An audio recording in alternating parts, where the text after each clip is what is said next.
Welcome to the Tune Under podcast. I'm Jack. I'm in Queensland, and I know this is a Newcastle United podcast, but Queensland, a fantastic win for Queensland in the State of Origin last night. Rugby League, most people probably won't know what I'm talking about there, but this is a big deal in Australia, so I'm very excited about that still. I've got Bobby in Ballarat. How are you, Bobby?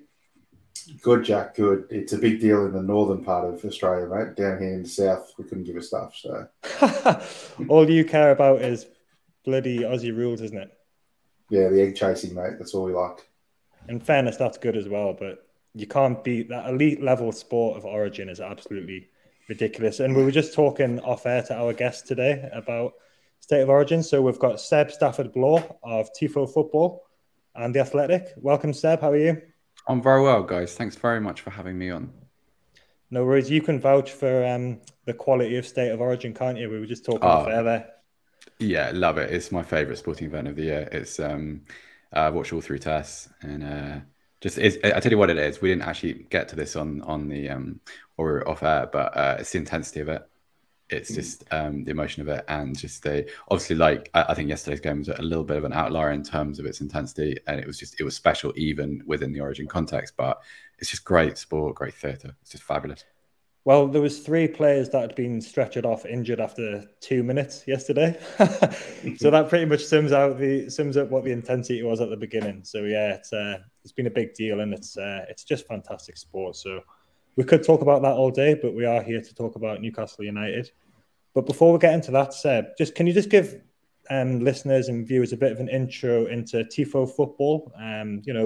What do you guys do and what's it all about? You've got over 1 million YouTube subscribers and over 100,000 followers on Twitter.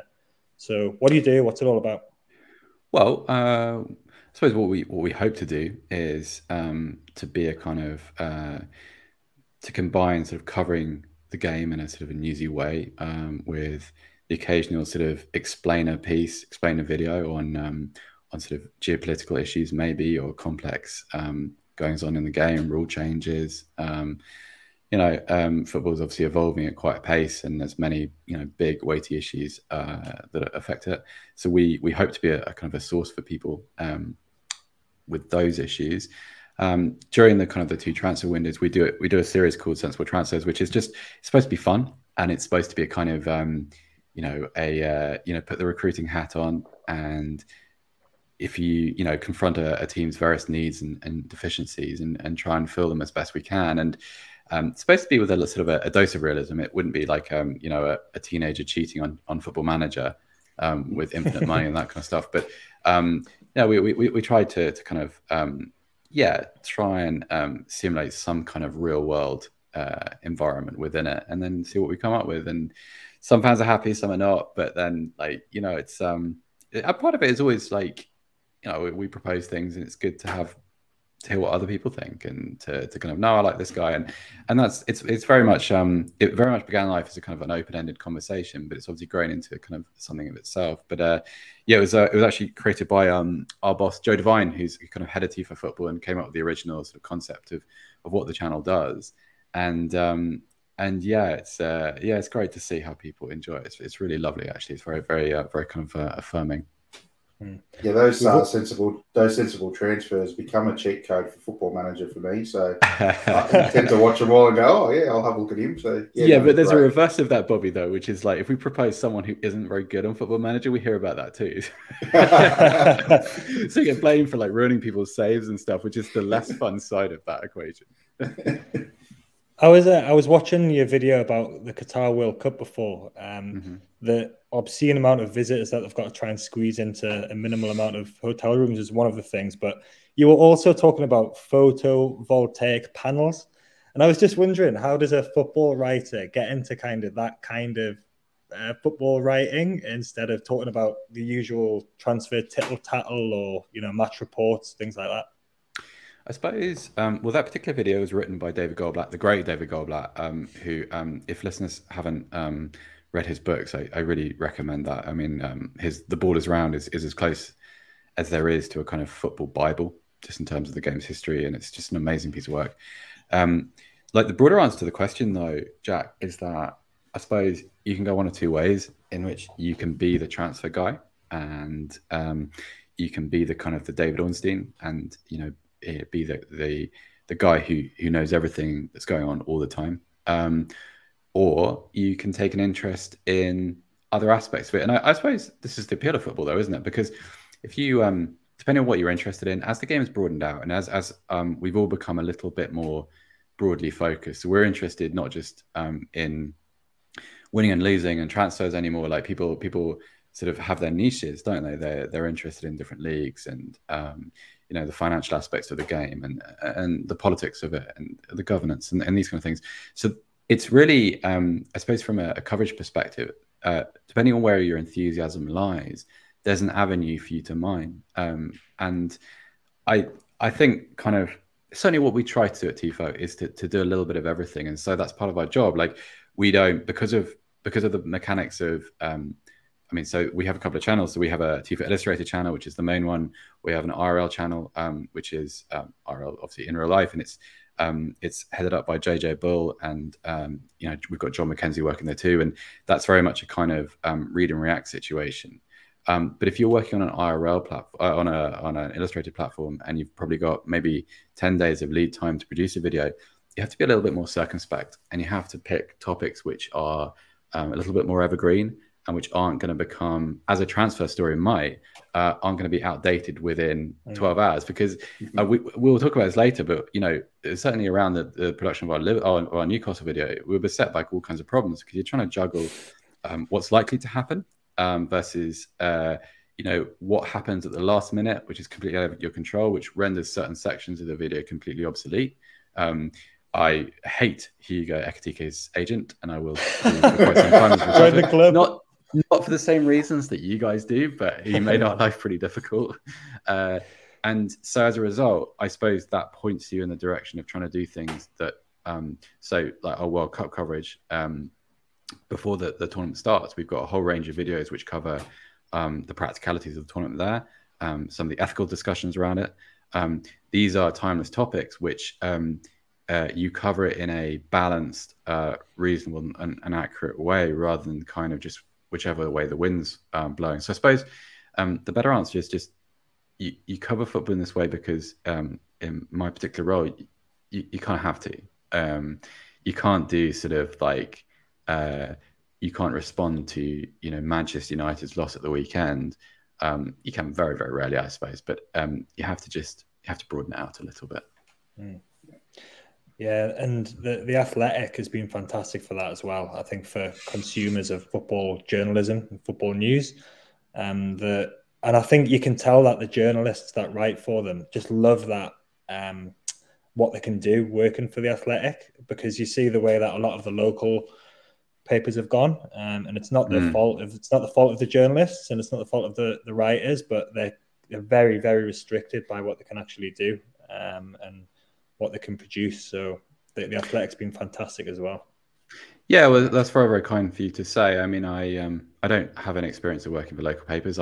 Before I moved to Tifo full time, I've been there for quite some time, but I sort of split my duties between Tifo and sort of match day reporting. And I worked for 442 and did bits and pieces for the iPaper and occasionally the Evening Standard and stuff. And I only got good things to say about all of those places. I've never done any local journalism, but what I will say is that sort of the Athletic is encouraged to sort of to pursue the things that we're interested in, and obviously like the guys that they've got in those roles are top class as well, which really helps. And I think it's good too that a lot of the people that cover the individual clubs are people that kind of there's a lot of really established people like Phil Hayes, obviously doing Leeds, and Phil Hayes brilliant. It's just great guy, but also a great journalist. But then you've got guys that are being given an opportunity to, and I think that's really, really important as a sort of observer of what's been happening in the industry over the last couple of years. It's really nice to see, like certainly like if you look at sort of the Athletics coverage of teams like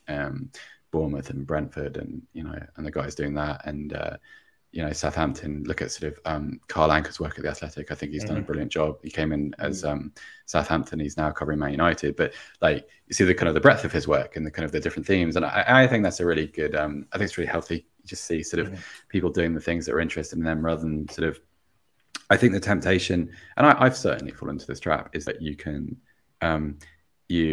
you do a certain type of content because it's popular and it's proven, and editors around the country have faith in it. And I completely get that, because these are really tricky times and have been for some time. But I suppose the athletics model means that people are able to do the really important stories, do the reaction stuff, but also chase the things that are interesting to them. And that's, yeah, it's a really healthy balance. I'm sure it's like that elsewhere too. I just don't have as much experience of it.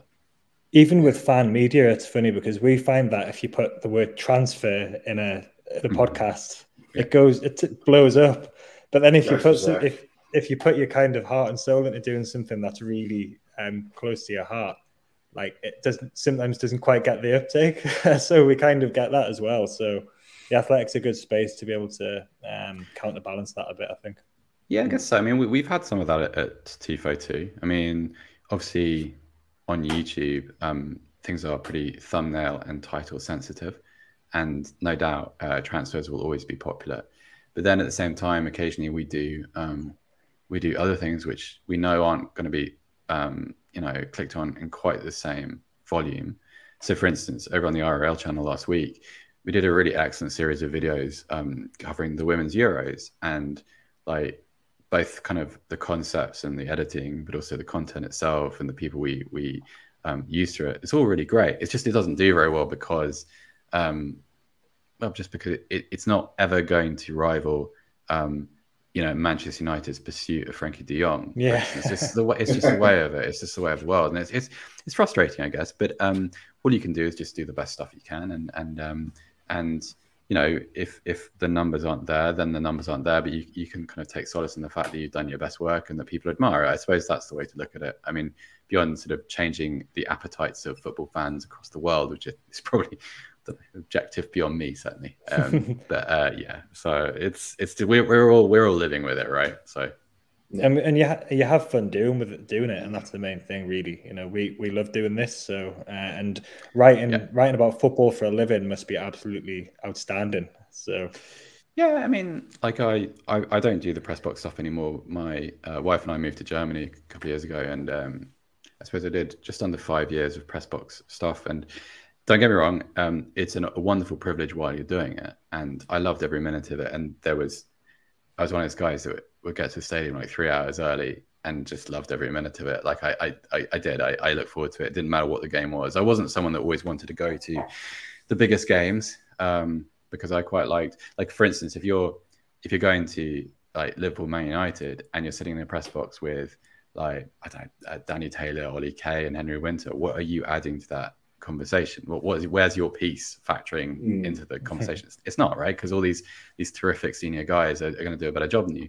But I would go to sort of Bournemouth against Southampton, or like, I remember the worst game we probably went to was a sort of a Watford Burnley goalless draw a couple of years ago. And it's great. Like, you sit there, you got the best seat in the house, you got access to the players and the managers afterwards, and you're being paid to be there. I think the thing that got me eventually was that I didn't like being away from my wife, and I'd probably be gone for 2 days a week, sometimes more. Yeah. You're spending nights in as cheap a hotel as you can find. You're always on the train.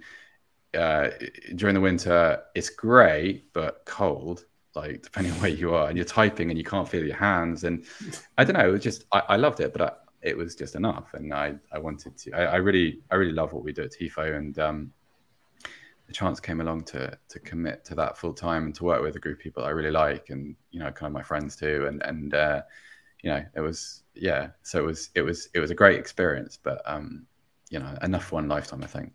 I do know that you were in the press box for Bruno's goal against Southampton, though.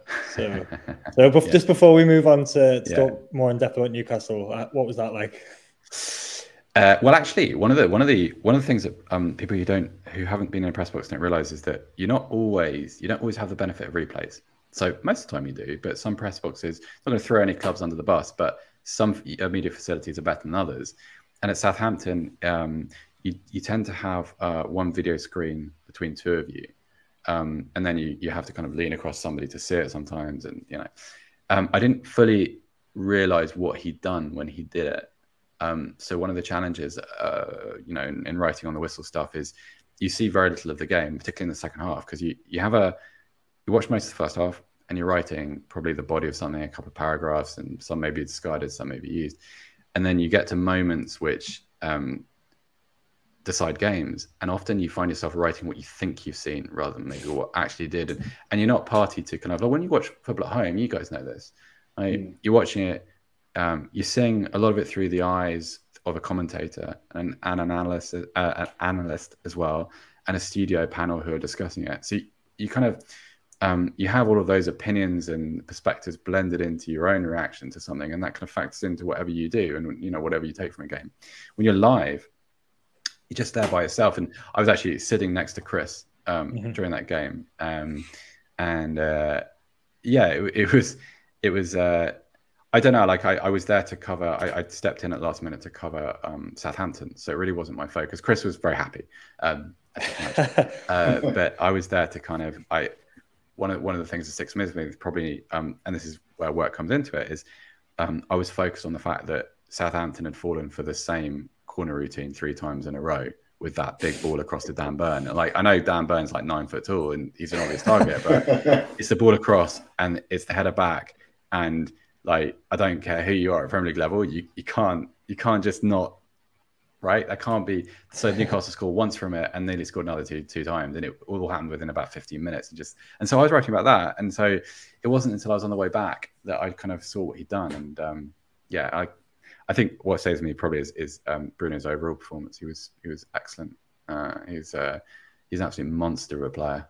He really is. He's fantastic. He's so good in so many areas, technical ability and stuff. He's great. Yeah, we'd been crying out to see him for a long time before that game, and I think Eddie Howe managed him very, very well in the face of a lot of pressure to get him starting. But luckily, the team was doing well, so we didn't need to get him in quite so quickly. But I just want to tell your grandkids that you're at that game. That's going to be on repeat a lot of times. Certainly in Newcastle, that goal, because oh my word, when we've gone from having Jeff Hendrick in central midfield to having Brazilian internationals scoring back heels in away wins. We're very excited. It's difficult. It's difficult because I think, I mean, I covered a lot of, I covered that fixture before actually. There was a game in which Isaac Hayden scored, and I think the thing that I always remember about the Ashley era is the numbers of fans that would turn up. And I remember thinking, I'm a Spurs fan, so we've had it pretty easy. Like, we've had our ups and downs, but not in the same way. Like, I just remember thinking Newcastle to Southampton on, I don't even know what day of the week it was, but I'm not doing that with Mike Ashley as my owner. Like, I'm not going to pretend. Otherwise, I have my issues with the new ownership at Newcastle. I'm not someone that kind of, I'm not going to judge individual fans for having enthusiasm for what's happening. I have some issues with some of the other stuff that exists above that. The kind of, we know what we're talking about there. But I was always very critical of the Ashley stuff and Ashley himself and how he run the club. And I think it's a very cruel thing to kind of to take someone's football club, which is for a lot of people an escape, the thing that you do outside work, your weekend, the thing you look forward to, and turn it into an aspiration-free environment. And yet these guys kept turning up every week, and it's an amazing thing. Like, you know, and not just turning up for the big games, and like, because we've all been there. And I'm like that with Spurs. Like, you know, back when I lived in England, like the opportunity, I haven't had a season ticket for many years now. But like, there are times you think, you know, can I be bothered to go to that game? Am I a good enough supporter? You know, that stuff. And and we never, like, we've had some bad owners. Don't get me wrong. And we've had some bad ownership moments and some bad management moments and some pretty poor players. But at the same time, like, never had a situation where you think the team is literally here just to pick up the TV check next year, and that's it, and that's the only aspiration, and that must be very difficult. So yeah, and that's why everyone's very excited now, and you know, we hope that's going to continue for a while. So what we'll do is we'll have a very, very quick break, and we'll get into talking about this. First thing we're going to talk about is the stepping stone players concept, because I'm very interested in this. We'll see in a minute.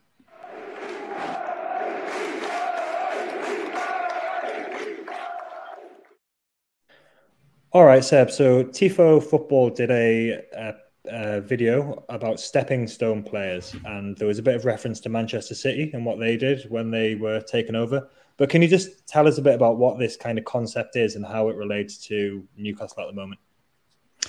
Yeah, so I was having a conversation with Joe Devine, who runs Tifo, and we were talking about kind of what happens when a team is suddenly subject to large new investment, and typically a team who perhaps exist a long way from where they want to be. So in the Newcastle case, obviously, when the takeover was completed, I think they were winless, hadn't won a game all season. I think they were in 19th. Correct me if I'm wrong. I think that was 19th. That's right. Yeah. And so what you've got is this huge new resource, and yet, whilst the ability to spend it and use it exists, you can't necessarily use it in the way that you want to. So you can't go straight out and buy all the very, very best players in the world, because the club's reputation is at a stage where those players they're not going to be interested. You can there are certain players in the world that you can throw money at and they'll do anything you want. Fine, sure. But these tend not to be the players that take you to where you want to get to, whether that be a championship, Champions League, qualification, Europa League, whatever it may be, or just mid-table. So as has been seen before, and we use Manchester City as an example, but I think you could probably factor in Chelsea, obviously, the early days of Paris Saint-Germain, Malaga before there was that sudden U-turn in recruiting policy, and when they kind of went after Ruud van Nistelrooy and players like that, and then all of a sudden decided, no, it's going to be a bit too expensive for us. And what it is like you buy players with the immediate quick aim of getting better, but you accept somewhere within that equation that player is going to be rendered pretty obsolete pretty quickly. So, for instance, you might sign midfielder A who is 5 attribute points better than what you currently have, but you accept that while that midfielder helps take you to mid-table, like alleviates your concerns of relegation, once you get to the summer or the summer afterwards, you're going to need to upgrade him again, because it's no longer, well, firstly, you're in a position to, because you've alleviated worries of relegation. You've shown that your money and your resources are real and your project is long term, and so you have a higher platform from which to do your recruiting. And it's this kind of, it's a very interesting time to be doing it, because obviously when Manchester City were taken over and Chelsea were taken over by Roman Abramovich, FFP was barely a glint in the UEFA eye. And so you didn't really have to worry about wastage. You didn't have to worry about, sell-on fees and big wages and players sitting around earning money for doing nothing, which is always a risk, because if you're trying to convince someone to come to your club and you chuck 150 grand a week at a player who's worth probably 80, you're going to have a tough time getting him out of that contract, because he's not going to want to go. So it was just it was a sort of a preliminary exploration as to what might happen at Newcastle. And I don't think it's unfair to say that. So looking at the players that Newcastle have signed since, so Bruno is Bruno. He's excellent. We actually had him in sensible transfers going to Tottenham. That's what I wanted a year ago. Wishful thinking on your part. Take off Arsenal. Yeah, right. So he's not a stepping stone player. But if you look at someone like Chris Wood, I would say 100%. Yeah, Chris Wood, like, good player. Also, the other thing that you introduce here is the fact that when you've been taken over, Man City admitted to this. Like, I think Gary Cook has spoken about it, former chief executive, spoken about it in the past. Like, one of the things you either deliberately or unintentionally do is you weaken your rivals. So it wasn't a bad thing that Newcastle kind of neutered Burnley, because Burnley ended up going down, and okay, Newcastle survived relatively comfortably in the end, but no one was to know that. And I know Chris Wood didn't score a lot of goals towards the end of his time at Burnley, but he was very important. He was. It also forced Burnley during their last season to sign a replacement. Val Weghorst is a good player, but he didn't adjust that well. He's now gone to Turkey, which suggests that it didn't go as well as it might have done. And so what you have is Chris Wood, who the club has spent 20 million plus on, and what is his future now? I mean, he's not a better player than Callum Wilson. And I know as much about transfer rumors as you guys do. So the stories are that there's another forward on the horizon. So Chris Wood becomes a third choice player, probably playing, if he's lucky, 500 minutes in the Premier League next season, having cost £20 million, and presumably he's being paid a lot more than he was at Burnley at Newcastle. And that's all good, because it's a necessary step, and good for Chris Wood for taking the opportunity, because he's his family, his football's a short career. Fine. It's just that it's a part of it. Like, I think often it gets simplified into a kind of, and I think we saw a little bit of this when the takeover was completed, with like kind of mocked up videos of, you know, Mbappe and Messi and whoever else, like, and De Bruyne, like lining up in, you know, in that little FIFA graphic and stuff. And you think, sure, I know it's fancy, and I'm not a killjoy. It's just that this is a really often overlooked part of this. Like for every Bruno, you have a couple of like Craig Bellamy's, or you have a Wayne Bridge, or you have a, you know, people forget things like, you know, how much Man City spent on Adebayor and Roque Santa Cruz and like guys like that. And I think we mentioned this on the podcast we did with Taylor and Chris, but I think between them, Bellamy, Bridge, and Shay Given, all really good Premier League players, really solid Premier League. Shay Given was an excellent player.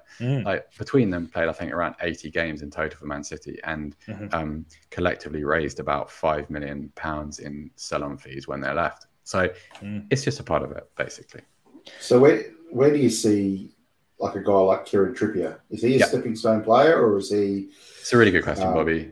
Like, no, because like Kieran Trippier, a couple of things about him. Firstly, a great human being, Kieran Trippier. I don't think I'm speaking out of turn to say that when he was at Spurs, like a lot of people said good things about the stuff he would do for charity, and like what a good person he is.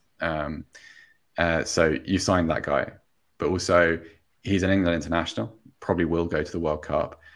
Great set piece taker. La Liga winner. La Liga winner, yeah. So he's got medals as well. Champions League runner-up. We'll say that just for my Spurs fan. No. Maybe. I think like he falls into the category of just a really good player to have in your squad. Also, I don't think we have a term for this, but like he gives you legitimacy, because he's an England international that you signed for Atletico Madrid. He's not like a guy that's come from the Championship.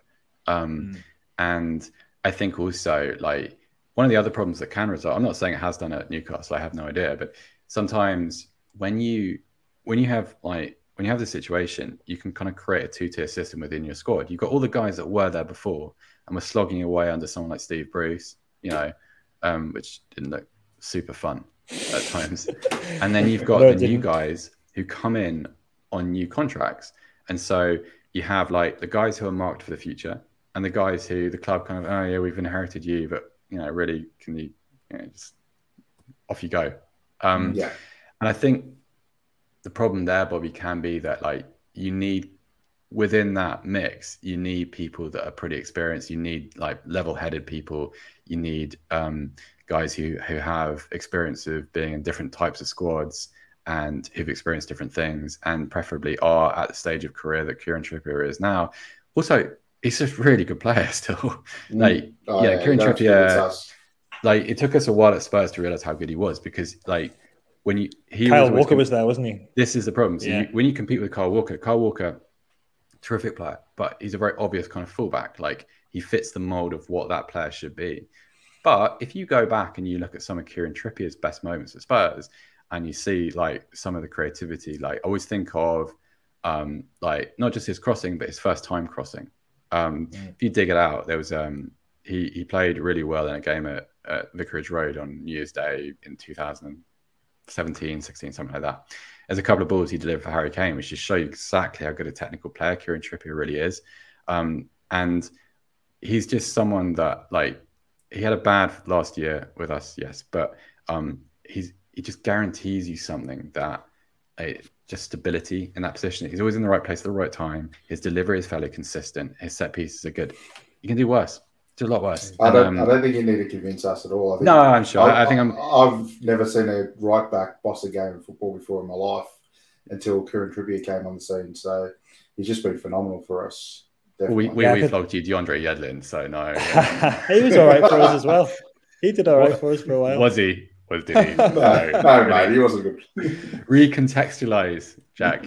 Was he came with a lot of he came with, like, no, DeAndre Yedlin's not a bad player. It's just that, like, he came with all this kind of, like, I think it was unfortunate for him because he arrived in England at a time when he'd had that good World Cup game against Belgium, and also there's a great enthusiasm in America for like standout players, and that's diminished a little bit because obviously Christian Pulisic is what he is. We'll talk about him later. Yeah, there's a lot of really good American players now, and DeAndre Yedlin was still kind of in that kind of Clint Dempsey situation where like there's a little bit too much clamour, and it was tough. He should have come in as a sort of an unheralded player, see how well you can do. Whereas it was kind of, look how quick he is. He's going to be brilliant. He's going to displace Kyle Walker. He's not. I think he played about 25 minutes for Tottenham in total.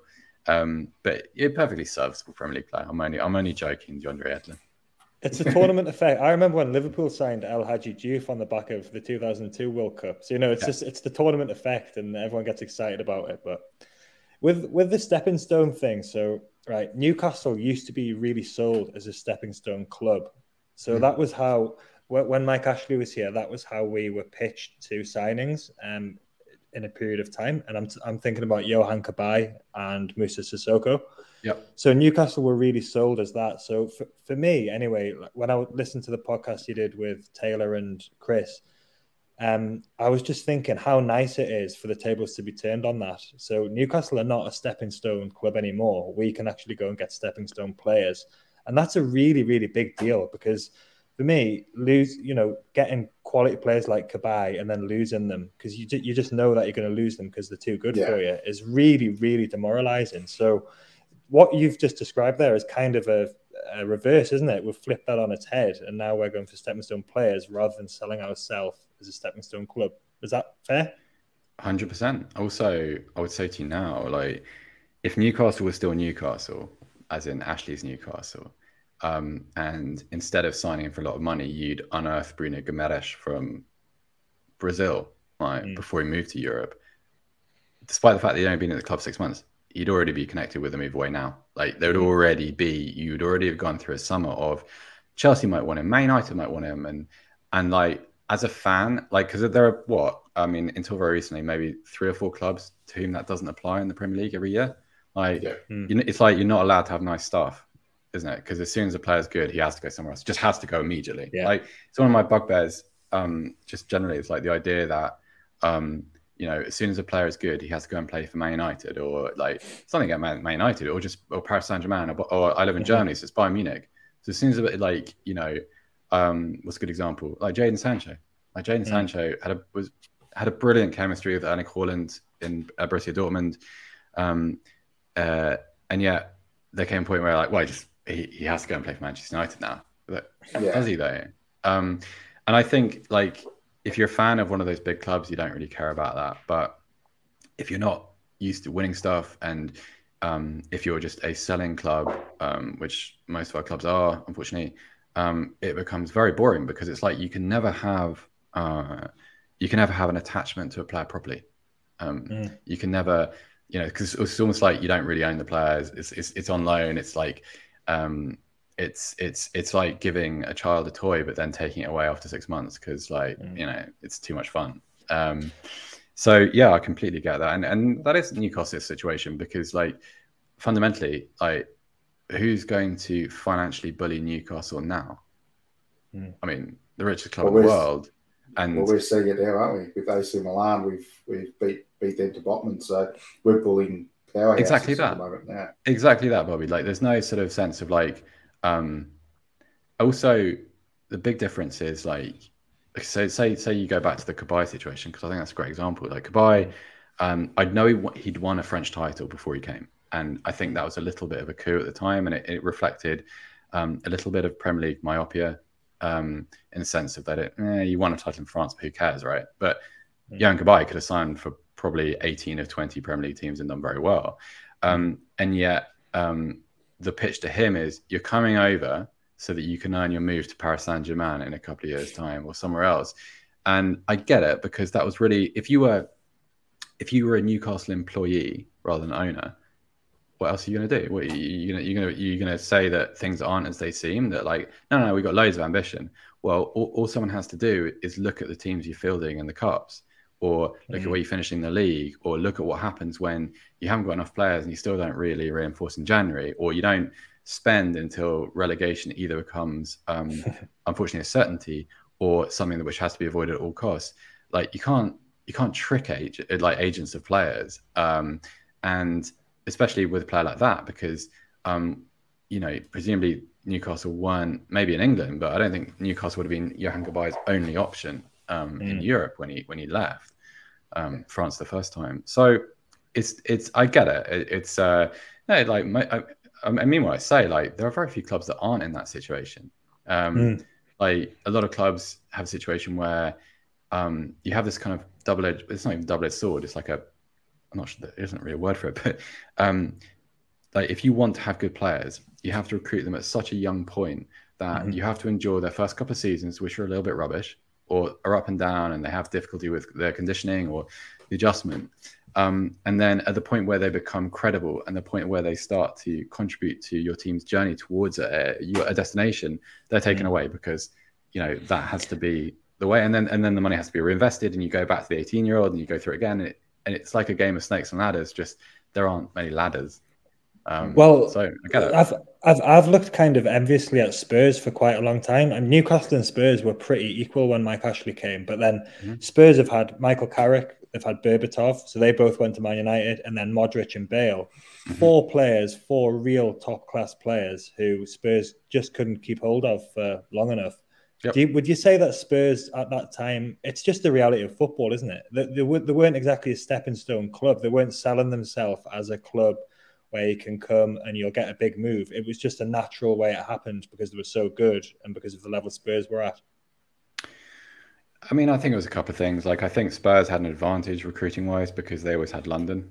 Like, particularly foreign players, it's just easier. And it's not right, but it is how it is. Newcastle's a wonderful city, but London to foreign players, like, a lot of them have got friends there at other clubs, and it's just easier.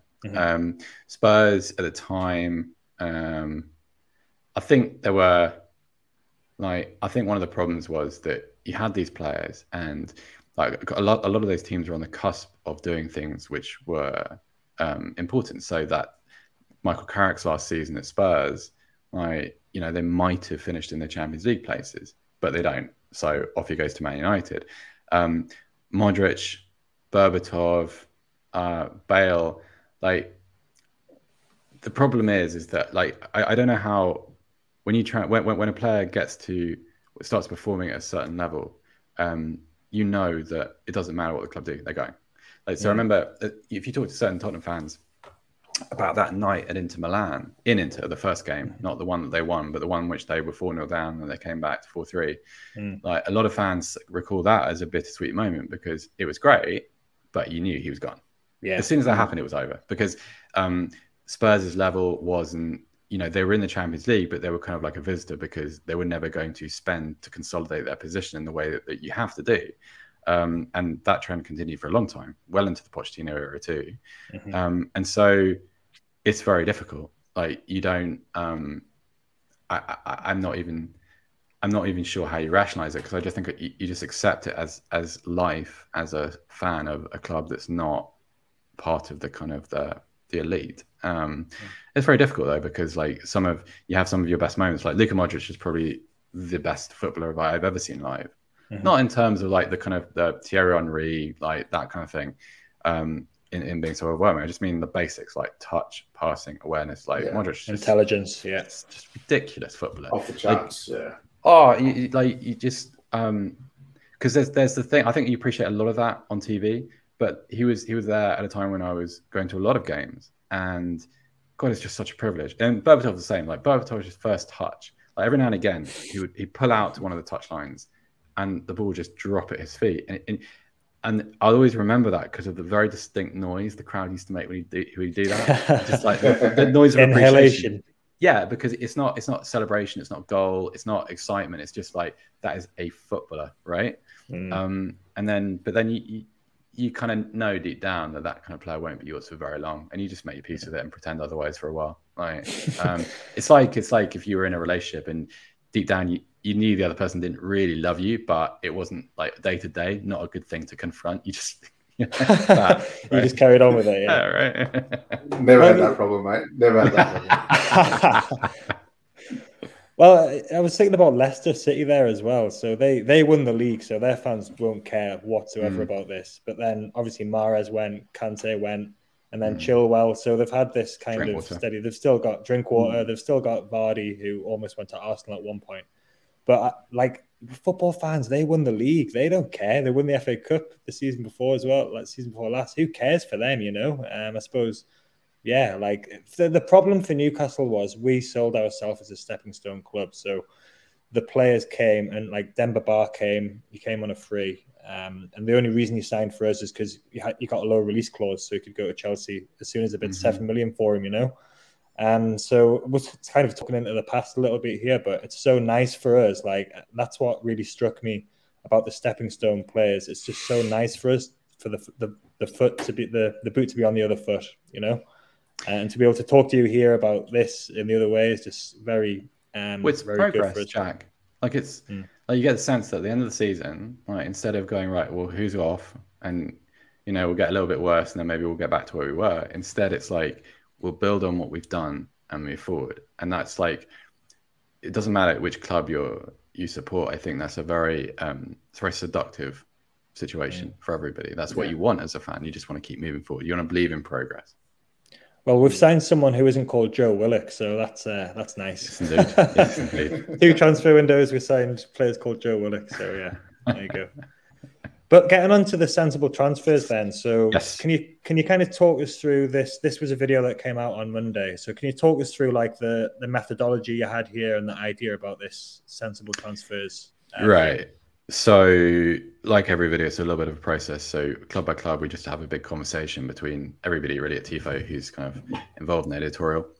And so a couple of factors we consider straight off the bat is what's likely to happen, what are the areas that we should ignore because they'll become outdated by the time the video releases. Because I wrote this one, I think I finished writing it about 2 weeks before it was released. So originally, we were looking at a forward or a kind of like someone who could cover centre forward and left wing, really. That kind of area, kind of to complement Sam Maximan, maybe to add to cover in case Callum Wilson got hurt again. We kind of thought that Botman would go, but we know him to be very left-footed, and so we wanted a kind of a right-sided centre-back too. We kind of discussed goalkeeper for a bit, but then Nick Pope started to kind of that situation accelerated. And so we went forward because we never do really more than 3 picks in a video. There was a discussion about maybe another central midfielder, but whilst accepting that, you know, Willock, Joelinton, Gomes is not necessarily, that's not going to qualify you for the Champions League, probably. Good as some of those players performed last season. It was just the 4th priority. So we went forward, and then it seemed like Hugo Ekitike was going to be inevitable. So I ended up writing a kind of "this is why he's good" kind of section. And then that became obsolete. Nobody cares about that now. No one cares about that. Well, you know what? Like we can talk about that later. I'm not sure that's such a bad thing because, like, he went from here to there, and he was valued. You always got to be a little bit distrustful. You want to see a little bit more from him first. Anyway, so it messed us about. So in the end, what we ended up doing is we dropped down to 2 positions, and a couple of things we were trying to do. Like first of all, obviously, with every video, you're trying to make the team better, trying to find out where the weaknesses are, like, you know, what kind of player would solve certain problems. But with Newcastle, because it's its own unique case, we always wanted kind of player that could boost the club's profile, and you know, be another kind of Kieran Trippier, like you said earlier, Bobby. Like you gotta have players that sort of the kind of signposts, aren't they? Like internationals or players that come from big clubs, be like, all right, they can take guys from here now. That's quite interesting. So that was the Kera pick from Paris Saint-Germain. Obviously, like the first instance is, can he play one of the positions they need? Yes, because he's a right centre back who can also play right back. Because Kieran Trippier is a great player, but he's a little brittle. It was last season, so you have to be mindful of that. And if Kieran Trippier is not playing, that's a problem because that's a big drop off, right? He is a current German international. He's probably available. Like it ticks a lot of boxes. And then we wanted a right-sided winger / midfielder, just because obviously Sam Maximan is his own little spectacle over on the left, because he's great to watch. But Ryan Fraser he's an okay Premier League player. It's nothing special. Sorry, I can hear my WhatsApp going. I shall turn that off immediately. Sorry. And also Miguel Almiron, I know when he was signed, that was exciting, but Miguel Almiron is not really good enough. I mean, he's okay. End product, yeah. Yeah, like I think he's a perfectly good player. Like when you say someone's not good enough, people go, "Oh, you're saying you should play in the Championship." No, I don't mean that. I just think that like he belongs in mid-table, and he is a bit part. He's like a role player for someone. Like he's someone that you give maybe 10 games a season to. Like he's a sub. He plays against weaker opposition. He's not going to win you many games. And also, it looked for us as if it was an opportunity to use that position as a kind of let's find a marquee guy, and let's find someone that brings ability, brings a bit of prestige, and represents a little bit of a coup. So who's available that ordinarily wouldn't be? So you cycle through guys like Moussa Diaby. I know the club's still interested in him. He's great. I watch a lot of Leverkusen. He's a really good player. We kind of went away from him just because the transfer fee it would cost to sign him versus the value of someone that I know a lot of people have heard of him now, but he doesn't have the kind of status that someone like Christian Pulisic does, who we ended up going for. And we got a little bit of blowback on Twitter because people are like, oh, you know, it's not realistic. Yeah. Well, actually, if you think about it, he isn't a first team regular at Chelsea. If you go back into Christian Pulisic's childhood, he actually spent a year here with his dad watching football at all levels of the game. It's really unusual. Like I think it was his mother was, I think, a Rhodes Scholar at Oxford University, which is incredible. But the whole family kind of relocated for a year, and he and his dad apparently would go to games all across the football pyramid, like Danton non-league, and they lived in this little rented place in North Oxfordshire, I think, little town, which looks like if you were to send a postcard of North Oxfordshire, that's the town. Yeah, right.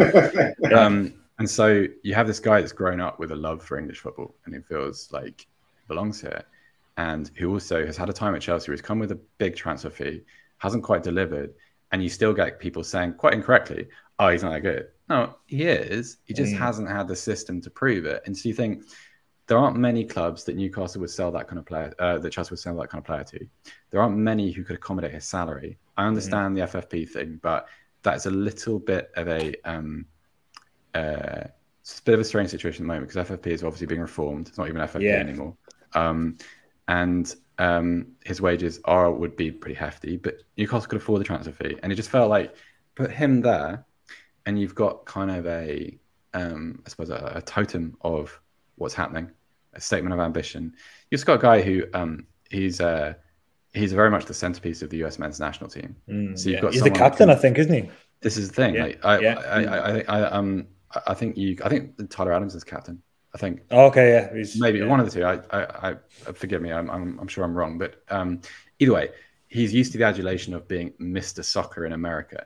So what we're looking at there is like the idea of a guy who can handle being the focus of a project like that. And so he was a good pick, and also he was available. Like you could say, oh yeah, you know, you should go and spend like 150 million pounds on Kevin De Bruyne. Yeah, I'm sure it'll work, but it's not really in the spirit of things.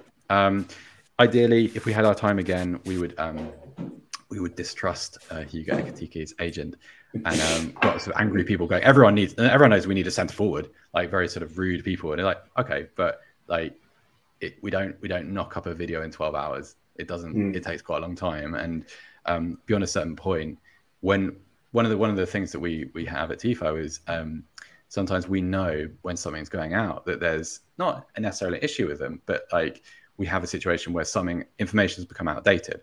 And so what you have to do is you have to be fair to the designers who, you know, never get into public recognition for anything. And they're working away, and, you know, what they do is completely beyond me. I have no idea how they do it, but it's hard work. And if there's an issue that needs correcting, is it fair at the end of the process to say, oh, you need to do another 12 hours because this is slightly out of date now? No, you just eat it and say, okay, like this is fair. And the sensible people understand that. Like you get people that don't, but or who want to complain. That's okay. That's the internet. We all it's Twitter. That's fine. Like you accept that's part of the job. But you also it's a particular hazard with sensible transfers because stuff happens, and sometimes stuff happens out of absolutely nowhere, which is very tricky. Yeah, difficult one. Bobby was one of those angry people about the striker, weren't you, Bobby? No, I was just very interested. I love your series, and I was just really interested to see what kind of striker you would have gone for us. So that was my question. But yeah, the names picked out like Christian Pulisic, like my God, they're perfect. It would have been absolutely, amazing for Newcastle. So one of the problems there, Bobby, is that like you've got a situation with Callum Wilson. I think Callum Wilson's a really good player, and fantastic, yeah. With the caveat of like he always gets hurt. Stay fit. So what do? Do you sign the guy ahead of him and then render him obsolete, or do you sign someone who is a little bit worse than him and then potentially run the risk of what if Callum Wilson plays 38 games next season and you've spent £25 million on a player that just isn't going to play because Wilson, I think you saw in that I don't think there's much argument that his best game was probably that win over Arsenal. He was fantastic. And on his day, Wilson is a really, really good player. So, like, I wouldn't be against that centre-forward addition. Also, you've got Chris Wood there, too, as we've spoken about. It was just a kind of, like, if you're able to pick a new right winger, can you find some tangible production from there? Like, can you say, right, so I forget how many, but, like, Fraser and Almiron combined for not very many goals and assists last season. So can you find another 10 goals from a Pulisic potentially or a Diaby? Can you and that kind of makes it easier. And then you kind of kick the centre forward question down the road a little bit, maybe to January, because I don't know, like some of the prices that Newcastle have been quoted for players, like. I remember, I think I'm right in saying there was some interest in Darwin Núñez at the beginning of the summer or something like that. It's like, I'm sure he's a very good player, but that is a lot of money that Liverpool have spent. That is a lot of money for someone that scored a lot of goals in Portugal and scored some goals in the Champions League and looks like a really good player. But that's an extraordinary transfer fee for someone who may yet turn out just to be very good. So it's difficult, and it's just... yeah, it's a balance, and we just we also like I'm not trying to make excuses. We did just assume that Ekitike was going there. It did look very likely at one point, didn't like it? he was, yeah. And so it seemed like he would play a combination of left wing, and he would probably be the cover for Wilson were he to have got hurt. But in the end, we'd done so many different versions of it that we just said, you know what, let's just take that position out altogether. So that I don't know, because. Also, at the time, it wasn't certain that they wouldn't reverse the situation. The Ekitike situation was so tenuous, and there was so much innuendo about it that it was just like, I think I just had a kind of an aversion to it. It's just like, I don't want to touch it ever again. I don't talk about him. I hope he never plays anywhere other than I hope he sacks his agent more than anything else. It was tricky, but then it was nothing unusual. Like we had, so we did. Spurs' defense, and we raised Sven Botman as not an option for them, but as an example of someone that they couldn't sign because they needed a player that could cover two positions in a back three, the central position and the left-sided position. Botman not quick enough to play on the outside of a back three, so we used him as a kind of a way of making that point. And inevitably, the video comes out, and even though we kind of suggested Benoit Badiashile, like people are like, Sven Botman's gone to Newcastle, don't you know? No, I'm aware, thank you, but you're missing the point. So it's a bit of a fool's errand sometimes. And I think you guys there's an excuse because I think Newcastle themselves don't know really what to do with that striker position. I think they're in a bit of do we get a loan? Do we get a youngster? So I think you guys can't be blamed for what you've done in terms of going with the positions you did. You can certainly raise players that would kind of improve them, but like it is all based on the assumption that Callum Wilson is going to rupture another cruciate ligament, and you just think, well, I mean, we're not really in the business of planning for. If you look at some of the other videos, what we don't do is kind of like, you know what. you know, this team needs to sign someone because what if, you know, central midfielder X breaks his leg? Like it could absolutely happen. I just mean that it's not really the point of the series. And like, it's supposed to be optimistic. It's supposed to be fun. It's not supposed to be like us trying to be directors of football. It's just like, it's entertainment. And I don't know. It's hard. Like it's just one way you have to make a judgment call and go either way. Rio Ferdinand once famously defended Mike Ashley's lack of spending at Newcastle by saying, "But what if they get injured?" And it's like, well, how is that possibly? And then it emerged that he had business ties with Mike Ashley, which he denied was a part of that defense. But yeah, you know, then he asked Rafa to spend his own money on players. Yeah, really wanted to play, so.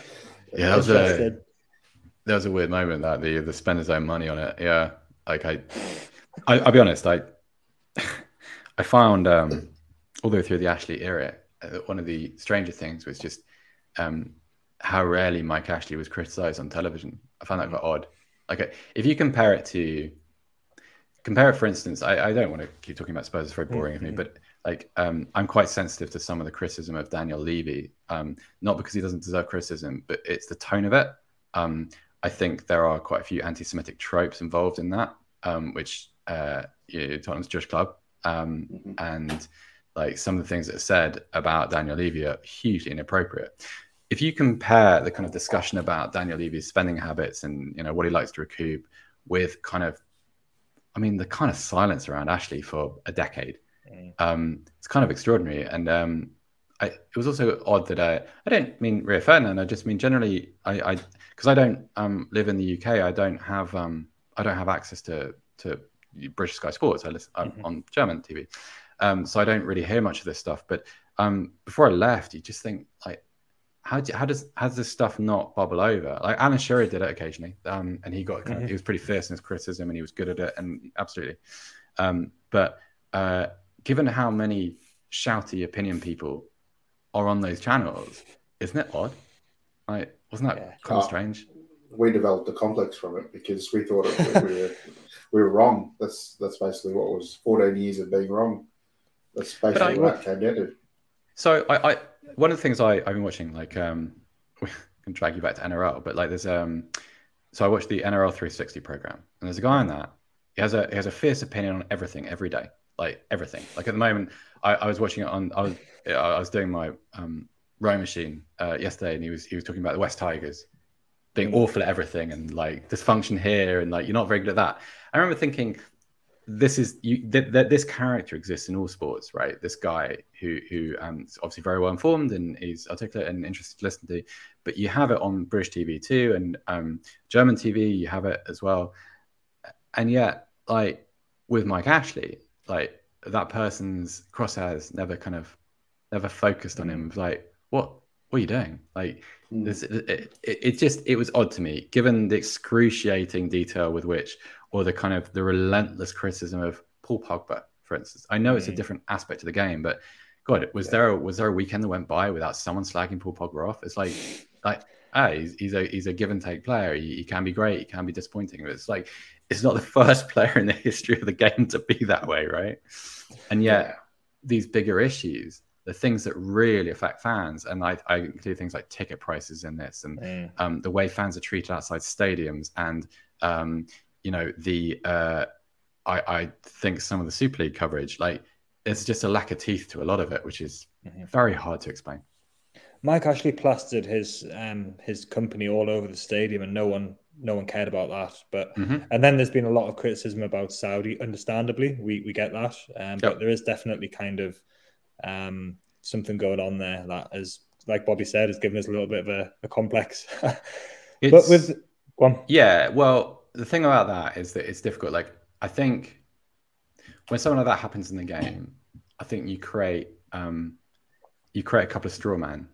Everybody does it because you have, so the outside world's perception is of every Newcastle fan pretending to be a Middle Eastern geopolitical expert. Tea towel on the head, yeah. Right. And then within the fan base, the assumption is that everybody outside, all the media, like, are tarring fans with the same brush.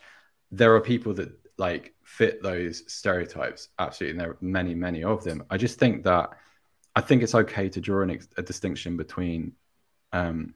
Well, this is just my opinion. I understand the conflict that would be involved in being a Newcastle fan at the moment. I get that, and also I'm not going to be someone that says you're not allowed to be excited about your football team.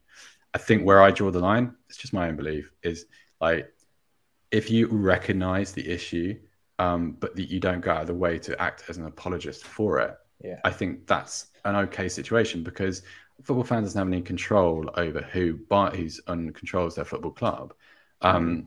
I don't think we should pretend otherwise. And also, I don't think it's entirely fair to say, right, well, these people that we don't agree with, they bought your football club, so you have to go and do something else now. Go and take out rugby, go and watch cricket every Saturday. I don't think that's fair either. It's not realistic, is it? Yeah. No, it's hugely complex. And I think like a lot of stuff in football, a hugely complex issue gets reduced to something quite simple, which it shouldn't be. Yeah.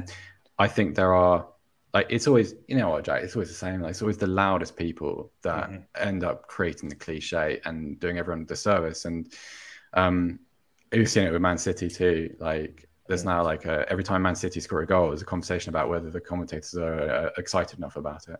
It's ridiculous, isn't it? Oh man, it's like it probably at some point started from something real, but because it's a loud conversation, you think every Man City fan is like that. Of course they're not. I know a lot of Man City fans who are still very fatalistic, and but it's the way of it's always something. Like, we always have our associations, and I don't agree with. I'll be completely honest. The Newcastle ownership situation, I don't think should have been allowed to happen, but it has happened, and I appreciate that. For a lot of fans, it puts them in an awkward position. But then that's just my set of beliefs. That's okay. Yeah, no, I personally agree that nation states shouldn't be allowed to own football clubs, but they're going to own mine. And like I said, I've supported my club for 35 years, so I'm not about to stop. And no, that's, it's good. I get that. It's good. It's good to hear people, within the media, that hold that opinion. But like you said, the loudest people are often the loudest. 100%. They're the ones who shout the most. I'm afraid, Just before we finish, we've taken up quite a lot of your time. Can you just give us a little bit of insight into Moussa Diaby then? Because he seems to be the player who Newcastle are most heavily linked with. That seems like that one might potentially happen. So who is he and what's he about, and what would he bring to Newcastle? Right, so Moussa Diaby is a French player, plays for Leverkusen. He grew up at Paris Saint-Germain. He's one of a group of ex-Paris Saint-Germain players, like Christopher Nkunku at RB Leipzig, who've kind of developed reputations away from the club. And I suppose I would say that at Leverkusen, he's kind of one of three crown jewels. So you have Patrick Schick, you have Florian Wirtz, who has suffered a very bad injury, but it's kind of the next golden boy of German football. He's a super player, like classic number 10 type. Diaby is someone who has typically played from the left-hand side, and has worked really well in combination with Patrick Schick, who everyone will remember from last year's European Championship. Euros, yeah, and he had a very good Euros. Combination between them is really interesting. Diaby is sometimes mislabeled as a kind of dynamic beat players with the ball at his feet player. He is dynamic and he is capable of doing that, but he's really more of a passer. He's more of a creative playmaking type rather than a sort of an old-fashioned wide forward. And so, like, what he would give you, I think, is actually a very nice contrast to a Sam Maximan. So whereas Sam Maximan's instinct is always to pick the ball up and take players on, and he does that very well, Diaby is a bit more of a thoughtful player, bit more crafty. It's a bit more of a playmaker. Some of the most interesting passages of play between him and Schick involve him, like, using Patrick Schick sometimes as a little bit of a rebound board. So, like, he'll play the ball into the penalty box and he'll make a run either up to or beyond him and take a ball off. But he's a tremendously dangerous player, and he's going to have a very, very bright future. He's very, very talented. But the problem is that Leverkusen requalified for the Champions League last season. And in German football, because of the way German football is structured, even a club like Leverkusen, who aren't typical of the 50+1 model, there is still greater accountability. So if you say, as their sporting director did at the beginning of the summer, we're not going to sell these players, you can't then just sell them without repercussions. And I don't know if they spoke specifically about Diaby, but the insinuation was very much, Wirtz wasn't for sale because or Wirtz was injured and he wasn't going anywhere anyway. Schick, they were definitive, he's not going. So you can't sell him unless you get a king's ransom. And I think Diaby is in the same situation. And actually, he's a good example. This kind of brings us back to where we began, in that, like, it's difficult still for a club like Newcastle because you don't have Champions League football. You don't even have European football. And it's quite a lot for Diaby, like, as a French player. He's in Champions League football. He's been at Leverkusen for a few years now. He's comfortable. He's got an existing relationship on the pitch. He's giving all of those things up to play just Premier League football in a city in the northeast, which only has Newcastle's a one-team city.